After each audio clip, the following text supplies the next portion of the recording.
amalan yang banyak yang bisa masukkan orang dalam surga. Namun ada amalan-amalan pilihan yang memudahkan seorang masuk dalam surga. Contohnya adalah berbakti kepada kedua orang tua. Kalau orang tua kita masih hidup, maka itu adalah jalan termudah untuk masuk surga. Rasulullah SAW tatkala didatangi oleh seorang sahabat kemudian berkata, "Ya Rasulullah, saya ingin berjihad, ingin berperang." Kata Rasulullah SAW, "Ahayyun walidak?" Apakah dua orang tua masih hidup? Bapak ibu masih hidup? Kata dia, "Masih ya Rasulullah." Kata Rasulullah SAW, "Maka berjihadlah dalam berbakti kepada kedua orang tuamu." Ini dalil bahwasanya berbakti kepada kedua orang tua termasuk jihad. Perlu perjuangan, perlu pengorbanan, pengorbanan waktu, pengorbanan harta, tapi pahalanya luar biasa. Demikian juga ada seorang laki minta izin untuk berperang. Kata Nabi SAW, "Ahayyatun walidatuk?" Apakah ibu masih hidup? Kata dia, "Masih hidup ya Rasulullah." Kata Rasulullah SAW, "Lazimilah kaki ibumu, di situ surgamu." Di situ surgamu. Jadi kalau kita punya orang tua, dua orang masih hidup, itu dua pintu surga. Layani mereka, berkhidmat kepada mereka berdua, insya Allah kita mudah masuk surga, sangat mudah.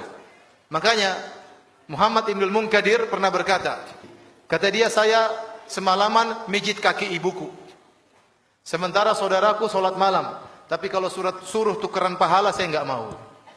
Kenapa? Karena mijit kaki ibu itu pahalanya besar. Ini secara umum, baik bapak-bapak maupun ibu-ibu. Terkhususan kepada ibu-ibu, cara mudah untuk masuk surga, taat kepada suami. Suatu hari Rasulullah SAW bertemu dengan seorang wanita. Rasulullah SAW bertanya kepada wanita tersebut, "Bagaimana posisimu di hati suamimu? Sungguhnya suamimu itu adalah surgamu atau nerakamu?" Kalau seorang wanita taat kepada suaminya, insya Allah mudah masuk surga. Tapi kalau seorang istri selalu membangkang kepada suaminya, maka ini berbahaya bagi dirinya.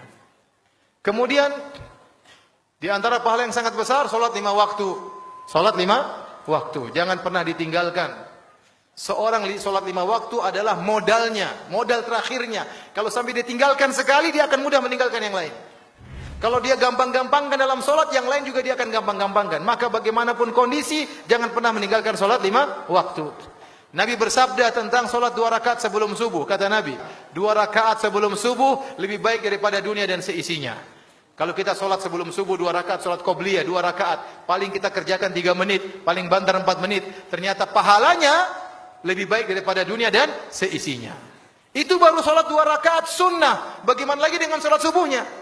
Padahal kita tahu para ulama sepakat sholat fardu lebih afdal daripada sholat sunnah. Nah kalau sholat sunnah pahalanya seperti ini, bagaimana lagi sholat fardunya?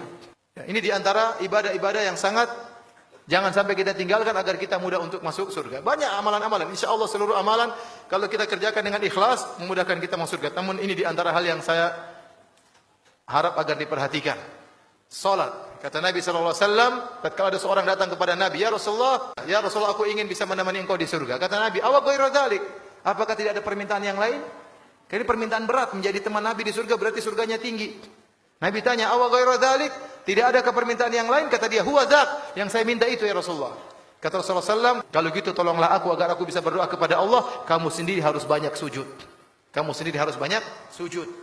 Orang yang bahagia, orang banyak salat, banyak sujud. Kata Nabi SAW, kata Nabi, "Tidaklah engkau sujud karena Allah, kecuali derajatmu akan dinaikkan dan akan dihapuskan dosa-dosamu." Semakin orang banyak sujud, dia semakin tinggi di sisi Allah. Meskipun mungkin orang lain merendahkan dia, tidak memandang dia, tapi dia sangat tinggi nilainya di sisi Allah Subhanahu wa ta'ala.